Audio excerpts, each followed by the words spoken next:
Today I'm going to show you how I made this beautiful journal page just using supplies that we bought from the Dollar Tree and some that we got from garage sales. Yeah, these project is real easy on our hands. There's no cutting, there's just tearing with our paper. So let's get to the project.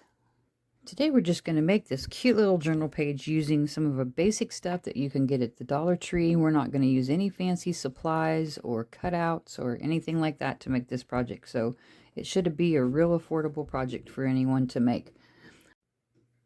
We're going to start by using a bag that we got from the Dollar Tree. They've got lots of different variety of bags that you can use, and we just kind of did our no cutting method and tore out some of our flowers and stuff to go on our project today. So we'll be using those. We've got some tissue paper, so we're going to start with our tissue paper. I've got some pink, some green, and some yellow. I put a little bit of our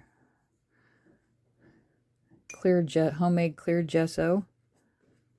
If you guys have tried the homemade clear gesso, let me know in the comments. Let me know how it's going for you. So far it's working pretty good for me. We're just going to start off by laying that down. And then just kind of go over it with our clear gesso. I have this cardboard box. It's a shirt box that I got at a garage sale. I just think it's great. I've been so excited to use it, and I just haven't had a project to use it for, so we're going to use our craft glue. You can use Elmer's glue if you want to. With something as heavy as this, I find that a regular stick glue, your glue sticks, don't work so good on it as far as holding it down because it's a lot thicker. So we're just going to lay that here.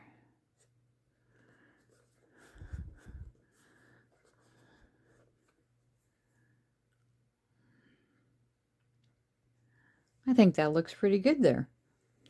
So next we're going to use some of our yellow tissue paper.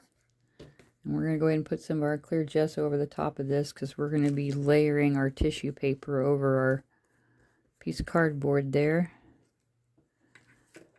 So we're just going to kind of put some of that down. I put a little bit of a wrinkle in it. It's alright. I like wrinkles in my artwork. Let's just put some of that down. You still can see the yellow, but you can see the writing and stuff underneath it. It's still a little transparent. Next, I think we're going to put our green one on. And this here, we're still going to overlap it a little bit. Just to kind of give it a little bit different dimension. And once again, we'll be able to see underneath that because it comes out clear.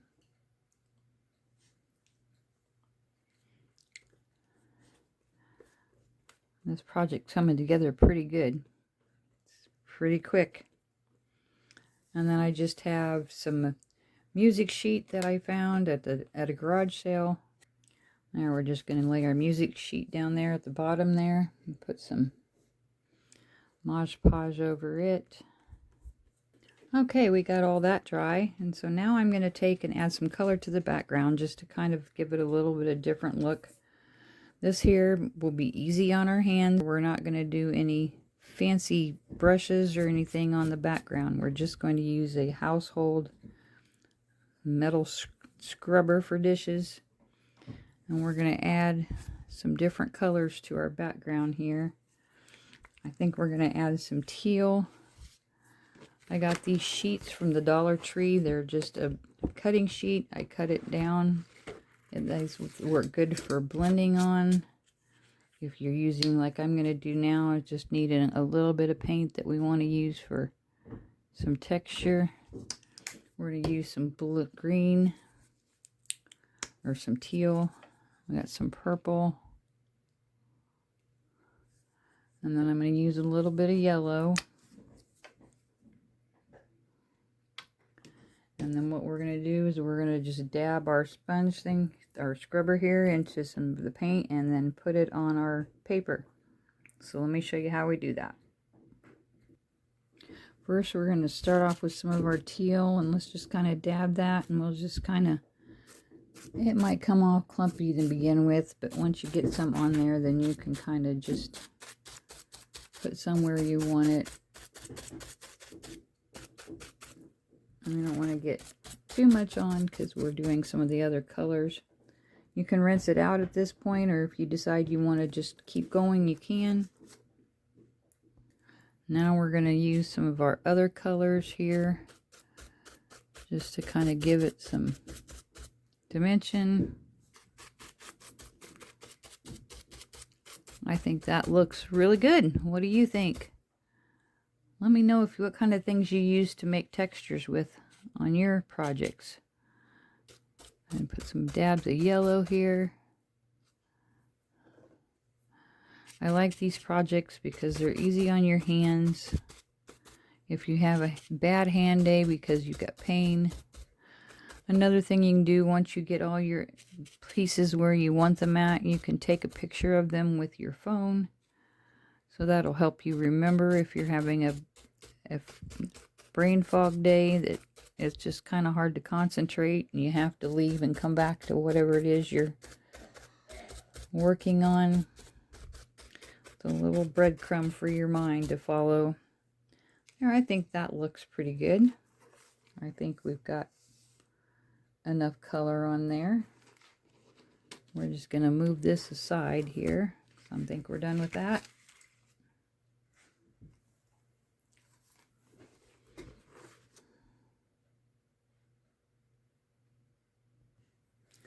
Next, we're going to take and put our flower pieces down where we want them at. I said I didn't use scissors for this. All we did is just do some tearing. It does take a little bit of time just because sometimes you get thinner pieces you want to go around, and depends on how much detail you want in your pieces. All you do is just do some tearing like that, and you have your pieces there. So let's see where we want them. I think that will go there. So let's use our craft glue again, and we're just gonna, you can use hot glue for this if you want to. I have some Barely Art glue here that I'm using. So let's put our flowers down. First we're gonna start with that one there, I think. We'll just put that on our paper. And they have a lot of different bags at Dollar Tree that you can use these for. I really like using the bags because you can cut them up and there's a lot of extra paper there that you can do quite a few crafts with.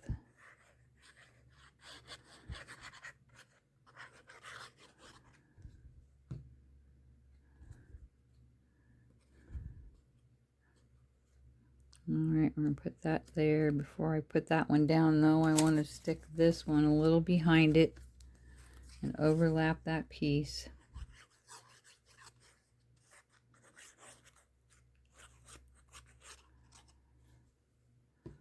There we go. We've got the glue on there where we want it. And we're just going to have him peeking just down here below this just a little bit. Oh, I love that. I think that will look great there. It would be a good idea to dry your background glue or your background paint that we put on there with the little sponge or the little scrubber, so that way it doesn't get on your other pieces. But I'm kind of impatient and sometimes I don't always do what I should do. But that's okay. Get that down. This glue, I really like this Barely Art glue just because it has a small tip on it. And so you can get really small edges with it without getting a lot of glue everywhere. What do you think? I think that's turning out really good. The next thing we're going to do is we've got this piece of flower here that I really liked. So I think that's going to go right there. Let's do it. I think that will be a really nice piece. It's white, so it kind of offsets the pink and the oranges. Let's see, I think that will look fine just right there. Before I push that all the way down, I have another piece here that's a pink flower that came off that same bag. We're just going to add some of our glue to it.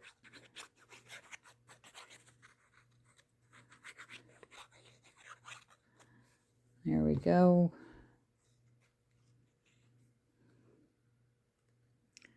Let's see here. It can overlap a little bit, I think. There.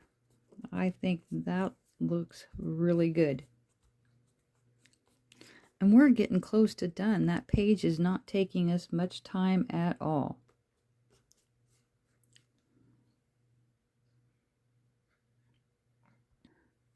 I think that's looking really good. I'm going to try to add some more dimension to some of my flowers with some of this. It's just glitter glue. I like the glitter, but I don't like the mess. So just to add that dimension to it, we're just going to take our bottle of glitter glue and just kind of add some dashes and dots here to the edges.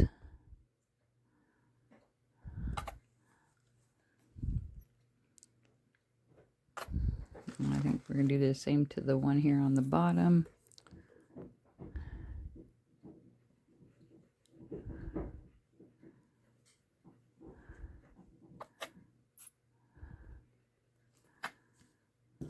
Look how nice that turned out, and it's all nice and glittery and shiny.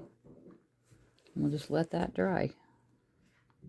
And then we have some purple glitter glue, so I think we're going to use that on our little flower down there.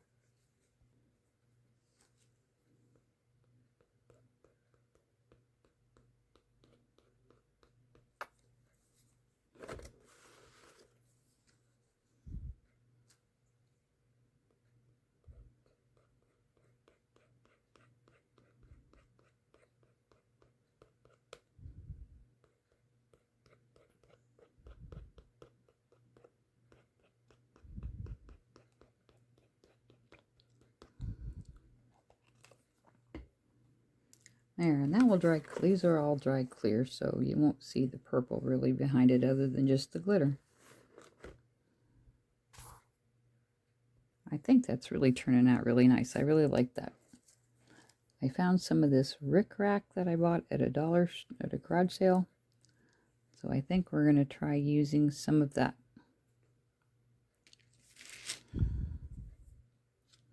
For that, I'm just going to use my regular craft glue.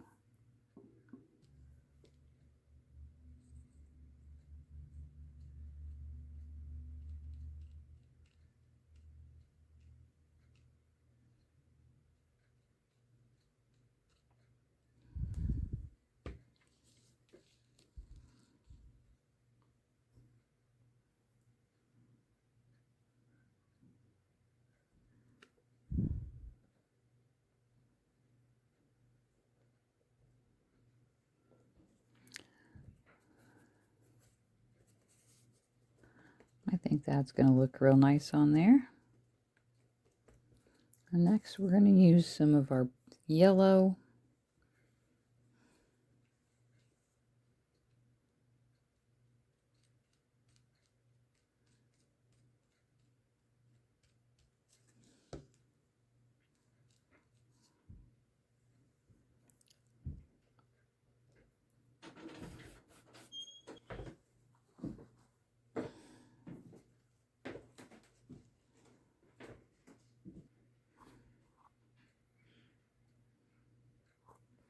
And we got our yellow on there. And now we got some purple we're going to try.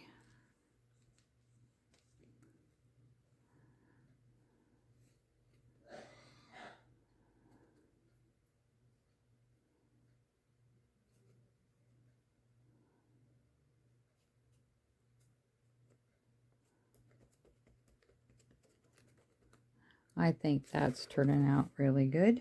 It kind of gives us a little bit of different variation in our project. And once again, we've something that we've used got from a garage sale. So it works pretty good. So now I think the only thing left we have to do is to put our butterfly on. And for this, I've got these from the Dollar Tree that have the foam tape on the back of them. So you wouldn't have to put glue on them if you don't want to. But I'm just going to add a little bit just to give it a little bit more stability. I do like to try to bend the wings on the butterfly up a little bit, so it makes it a little bit more realistic looking. So let's bend those wings. Alright, so let's got that rickrack down now. We're going to put some of our butterfly on here. I better not put him upside down. Some viewers don't like it when I put things upside down. So we won't put him upside down. We'll just leave him sitting like that.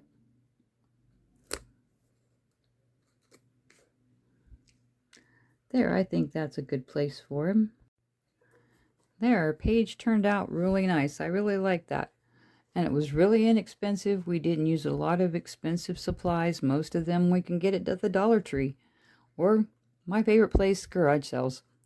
So if you'd like to see some of my other adaptive projects, look at some of the videos below on my channel. I believe that just because our hands change, our creativity doesn't. It's always in bloom. So until next time, take care of those hands.